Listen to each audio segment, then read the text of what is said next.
Before this video starts, if you enjoyed this video, there are many more like it already on the channel, with many more like it to come in the future, so subscribe. I'm trying to hit 125,000 subscribers by the end of the year, so I would really appreciate it. I upload 6 days a week on this channel, so if you're looking for some consistent basketball talk, this is the place for it. Also, drop a like on this video. It only takes 1 second and it makes a massive difference. So the Houston Rockets lost in 5 games to the LA Lakers, and as a result, the future of that team is heavily in question. When you look at the salary on this roster, as well as the age of some of the key players on this team, it really seems like the Rockets have their back against the wall. And I figured, rather than providing something to help the Rockets out, maybe a plan for how they dig themselves out of this hole, instead I should just shit on Daryl Morey and the whole Rockets organization for digging themselves in this hole in the first place. Partly because, well, I'm mean, partly because I think it would be more entertaining, and mostly because I have no fucking idea how the Rockets dig themselves out of this hole. Because with one move made last year, the GM of the Houston Rockets, Daryl Morey, completely sealed Houston's fate. That move being trading for Russell Westbrook. When you look back at that trade, you realize that not only did the Rockets move the better player of the two to acquire Russell Westbrook, but they also traded any hope of a bright future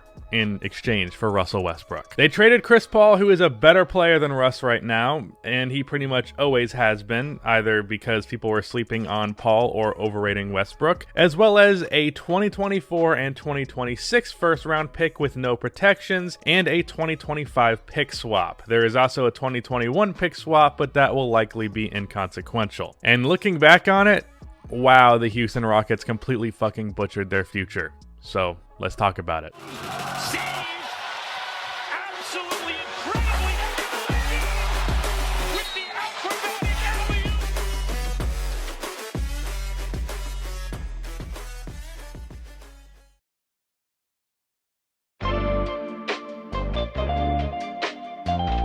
So I know I just summarized the trade a second ago, but I really need to harp on this.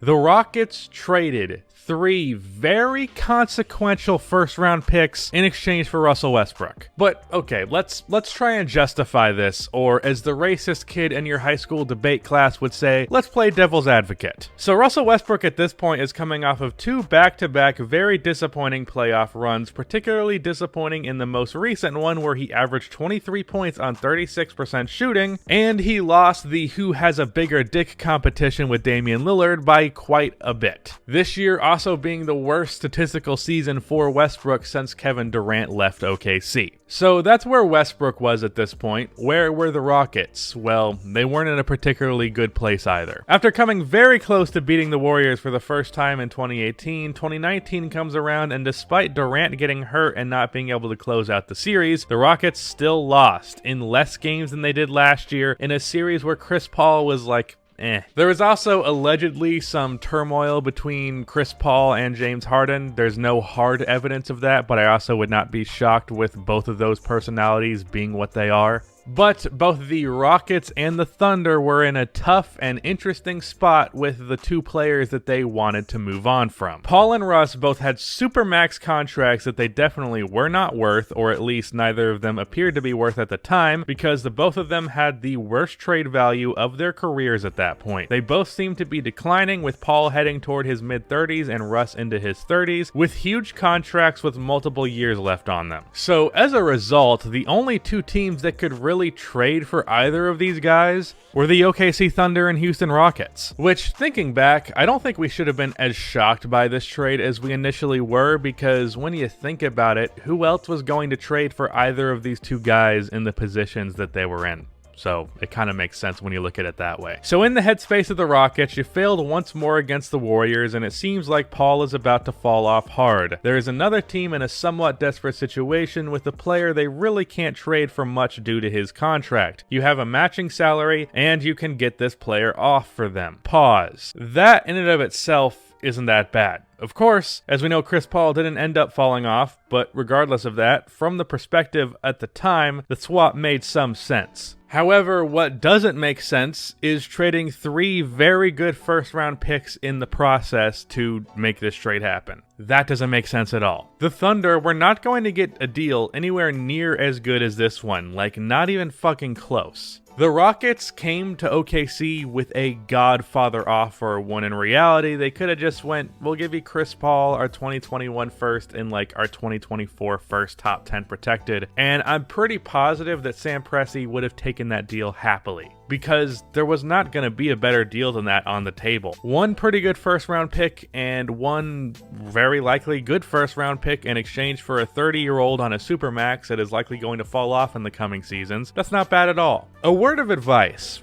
Just because you are bidding for something does not necessarily mean you are in a bidding war. Trading Paul and 3 firsts for Westbrook would be like going to an auction and they're auctioning an old rusty Dodge Neon, and then when no one even puts their fucking hand up for the starting bid of $100, you hop in with $100 grand. The exchange between Morey and Presti had to have gone one of two ways. One, Morey came in with the Godfather offer and Presti took it immediately, or two, Presti completely punked Morey into giving him more than Westbrook was worth. Either way, Daryl Morey got finessed and looks real dumb now. So now let's take a look at the Rockets where they are now, and fair warning, it's not pretty. Looking at their cap situation, James Harden makes $41 million next year and $44 the year after, which is fine because he's worthy of that money, but he does take up a lot of cap room. Westbrook makes $41 million next year, $44 the year after, and he will likely pick up his $47 million player option in 2022 when he will be 34 years old. Eric Gordon, who just had the worst year of his career, makes $17 million next year, $18 a year after that, and $19.5 the year after, and $21 the next year when he will be 35 years old. Covington makes $12 million next season and $13 the next, which is fine. He is worthy of that money, but he is also headed into his 30s.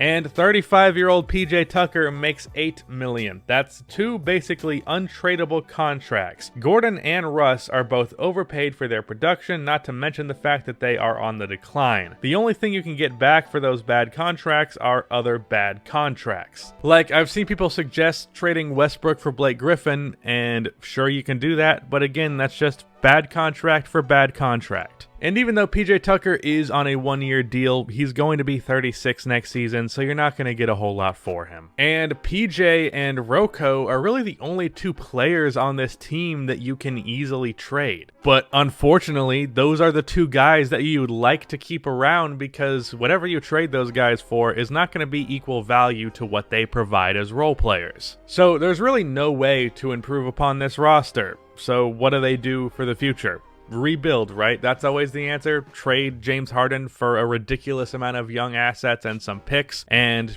rebuild from there. And yeah, that's fair enough. That's not a bad way to start off a rebuild. However, consider what it would look like if they didn't make this Russell Westbrook trade to begin with. So there really is no way to make big changes with this roster. So what is the solution down the line? Well, it's got to be rebuild, right? Trade James Harden, get a bunch of assets for him. Try to turn Russell Westbrook into whatever you can to really just get him off the books. Hope to get something out of Eric Gordon and then turn Robert Covington and PJ Tucker into first round picks, probably a late first for PJ from a contender, but still a first round pick. And Ben McLemore and Daniel House combined could probably net you a first round pick as well. And while that's all well and good, the Rockets still could have got all of that return while keeping their first round picks. You might be thinking, oh, well, if they kept CP3, they'd still have bad contracts to deal with in an aging player, and you would be right. However, for when it became time to hit the reset button, the Rockets would at least have their picks. That's the key here. Yeah, the Rockets were probably not going to get better than they were regardless, but they would have at least had their first rounders to fall back on when they had to hit the reset button. Now, if Harden asked out, yeah, you would get a shit ton of assets in exchange for him, like probably a star young player and a couple other young players, and a handful of first round picks, probably 4 to 6 of the fuckers. But imagine you pull off that trade and you still have your own picks for when you're bad for a couple of years. Whatever team trades for James Harden, their first round picks are not going to be that valuable because it's likely going to be a team right ready to contend. And as a result, you're not going to have any high lottery picks during your rebuild. You're going to have to rebuild like the Brooklyn Nets did. The Rockets could have pulled off literally one of the greatest rebuilds in the history of the NBA. I mean, look at what the Pelicans pulled off with the Anthony Davis trade. Moving a player of that caliber nets you a lot. And if the Rockets stuck with their guns and held on to Chris Paul and ran it back for a couple more seasons from here. By the time it was time to rebuild and you traded James Harden and you had all those young assets, that young star, and you were bad for a few seasons, you could luck out in the 2024, 2025, or 2026 lottery and land yourself a big-time superstar who might even be better than James Harden. And then boom, in a matter of 5 or so years, you're back on top. But now where the Rockets stand, because they wanted to trade for a worse player, they now have no choice but to keep the ship afloat without any big changes until Harden inevitably wants out, and then when he does, outside of what you get for him, you're not going to do shit for the next decade plus. That's what the Russell Westbrook trade did. It gave a team with limited ways out, 0 ways out. So, good job, Daryl Morey. That is the end of this video. Please be sure to like and subscribe for more NBA content like this, and cue the outro music.